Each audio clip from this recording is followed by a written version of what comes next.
नमस्कार. कसे आहात सर्वजण? आज आपण बघणार आहोत शीतली प्राणायाम कसा करायचा. त्याचे फायदे काय आहेत किंवा शीतली प्राणायाम कोणी करू नये. शीतली प्राणायाम बनला आहे संस्कृत शब्द शीतली या मूळ धातू शीत या शब्दापासून. शीत म्हणजे थंड, कूल डाऊन. आणि हे थंड करतं आपल्या पॅरासिम्पॅथेटिक नर्वस सिस्टीमला स्टिम्युलेट करून, ज्यामुळे शरीर जे आहे ते थंड होतं, रिलॅक्स होतं आणि जी जास्तची हीट आहे ती बाहेर पडते. आणि म्हणूनच याला इंग्रजीत कूलिंग ब्रीथ असं पण म्हटलं जातं. आयुर्वेदानुसार जे 3 दोष आहेत त्यातला एक दोष म्हणजे पित्त. पित्त म्हणजेच आपल्या शरीरात जास्त गरमी वाढणे किंवा आपल्या शरीरातील अग्नितत्व जास्त वाढणे. म्हणून आपल्या शरीराला थंड ठेवण्यासाठी पूर्वीचे लोक हा प्राणायाम करत होते. आता बघूया हा प्राणायाम कुणी केला नाही पाहिजे.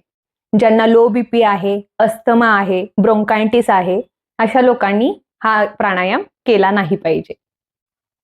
त्याचबरोबर जर तुम्हाला सर्दी, खोकला, कफ असतील तर हा प्राणायाम तुम्ही करू शकत नाही. बघूया याचे फायदे काय आहेत. या प्राणायामाचे सुद्धा खूप सारे फायदे आहेत. आपलं शरीर थंड करणे, रिलॅक्स करणे, आपला मेंदू जो विचार करून किंवा काम करून सतत थकतो किंवा जो कंटाळा येतो ते कमी होते, त्यामुळे आपली झोप सुधारते. आपल्या लिव्हरला स्टिम्युलेट करतो. याचबरोबर जर तुमच्या चेहऱ्यावर रॅशेस असतील, पुरळ येत असतील, हे केव्हा होतं जेव्हा आपल्या शरीरातील आतील गरमी वाढते आणि इंटरनल इन्फेक्शनमुळे आपल्याला ॲक्नेचे प्रॉब्लेम सुद्धा फेस करावे लागतात. यासाठी सुद्धा हा प्राणायाम खूप फायदेशीर आहे.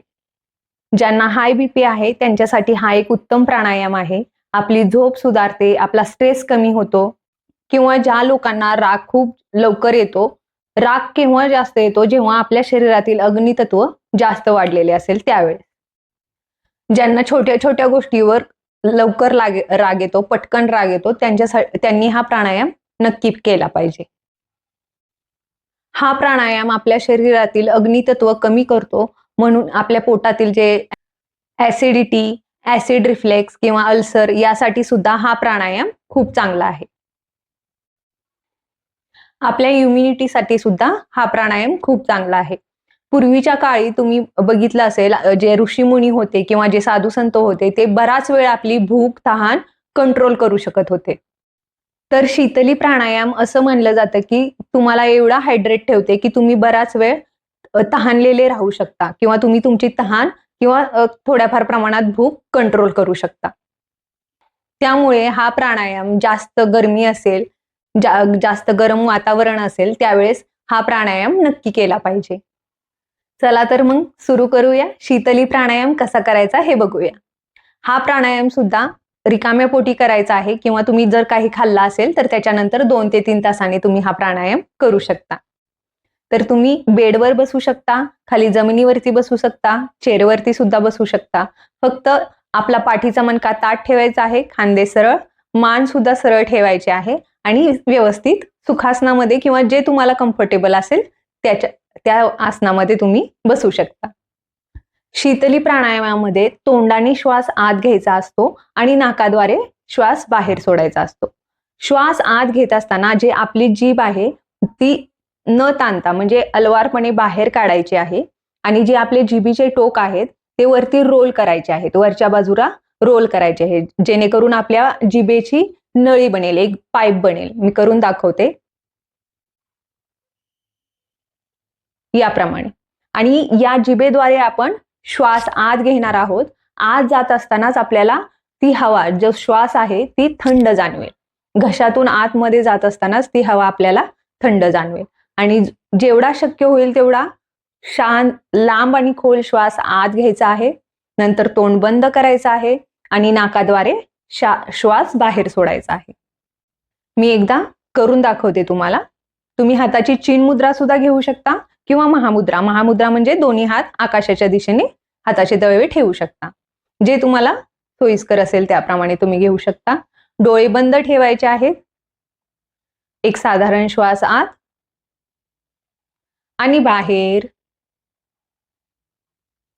शीतली प्राणायामसाठी जिभेद्वारे श्वास आत जीभ सावकाश बाहेर काढायची आहे आणि रोल करायची आहे.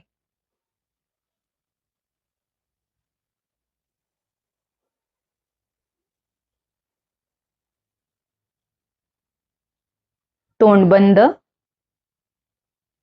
श्वास बाहेर नाकाद्वारे.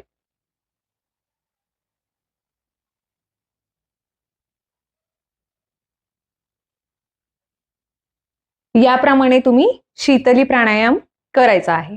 हा झाला एक राऊंड. जर तुमची जीभ रोल होत नसेल किंवा जिभेची नळी बनत नसेल तर तुम्ही नॉर्मली जेवढं शक्य होईल तेवढं तुम्ही करू शकता जिभेची रोल, किंवा जीभ आतल्या बाजूस ठेवून दोन्ही ओठांमध्ये एक छोटासा होल करायचा आहे आणि त्याद्वारे श्वास आत घ्यायचा आहे, जसं की आपण दोन्ही ओठांच्या मध्ये एखादी स्ट्रॉ पकडतो त्याप्रमाणे.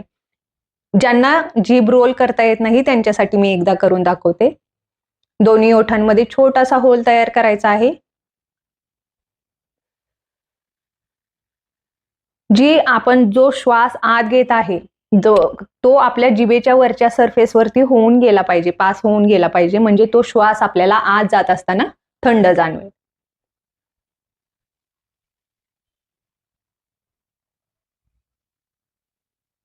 श्वास बाहेर,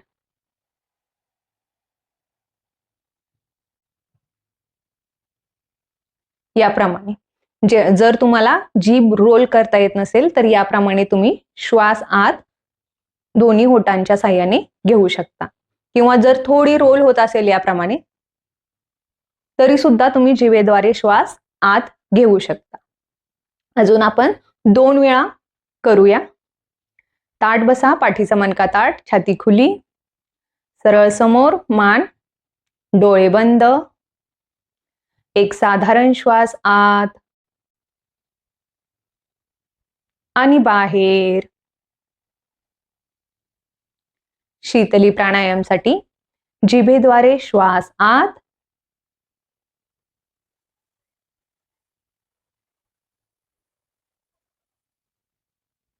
तोंड बंद, नाकाद्वारे श्वास बाहेर.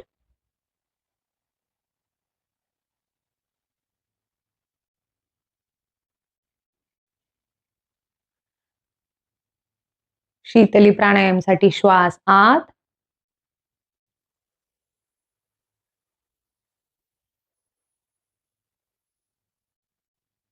तोंड बंद, नाकाद्वारे बाहेर.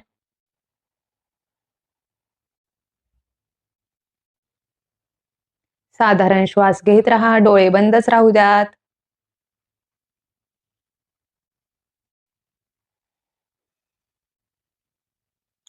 सावकाश डोळे उघडू शकता. याप्रमाणे तुम्ही शीतली प्राणायाम करू शकता. एक श्वास घेतल्यानंतर तुम्ही मध्ये साधारण श्वास आत आणि बाहेर करून नंतर दुसरा श्वास शीतली प्राणायामचा घेऊ शकता. याप्रमाणे तुम्ही शीतली प्राणायाम 5 ते 6 राऊंड किंवा 5 ते 6 श्वास करू शकता, किंवा एका श्वासानंतर एक साधारण श्वास, तुम्हाला लगातार जर जमत नसेल तर एका श्वासानंतर एक साधारण श्वास घ्या, नंतर शीतली प्राणायामचा एक श्वास घ्या, नंतर एक साधारण श्वास घ्या. याप्रमाणे सुद्धा तुम्ही करू शकता. ज्यांना रोल करता येत नसेल जीभ, त्यांनी ओठाद्वारे घ्या आणि शीतली प्राणायाम नक्की करा या गरमीमध्ये. नमस्ते.